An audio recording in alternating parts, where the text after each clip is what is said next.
കോട്ടയം ജില്ലയിലെ പൊൻകുന്നത്തിന് സമീപമുള്ള ചിറക്കടവിൽ സ്ഥിതി ചെയ്യുന്ന ചിറക്കടവ് ശ്രീ മഹാദേവ ക്ഷേത്രം ശങ്കരനാരായണ മൂർത്തി ഭാവത്തിലാണ് പ്രധാന പ്രതിഷ്ഠ.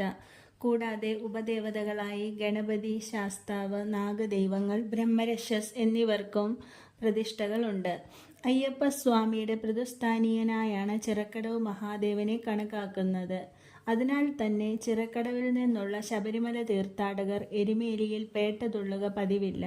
ചിറക്കടവ് മഹാദേവ ക്ഷേത്രത്തിൽ നിന്നും തുലാസംക്രമ നെയ്യാട്ടിന് ചെങ്ങന്നൂർ മഹാദേവ ക്ഷേത്രത്തിൽ നെയ്യ് എത്തിക്കാറുണ്ട്. മീനരി വഴിപാട് ചിറക്കടവ് ക്ഷേത്രത്തിലെ പേരുകേട്ട വഴിപാടാണ്.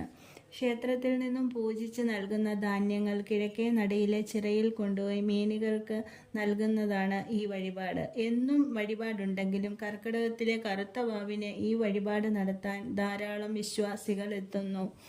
ആസ്മയുമായി ബന്ധപ്പെട്ട രോഗങ്ങൾ മീനരി വഴിപാട് നടത്തിയാൽ മാറുമെന്നാണ് വിശ്വാസം. സങ്കടം പറയുവാൻ എത്തുന്നവർക്കും ആശ്വാസം തേടി വരുന്നവർക്കും നന്ദി പറയുവാൻ എത്തുന്നവർക്കും എല്ലാം അനുഗ്രഹം നൽകുന്ന ചിറക്കടവ് മഹാദേവൻ ഈ ദേശത്തിൻ്റെ അധിപൻ കൂടിയാണ്. ഭഗവാന്റെ മാനസപുത്രനായ തിരുനീലകണ്ഠനെ ഊട്ടുന്നതും കാണുവാൻ സാധിച്ചു.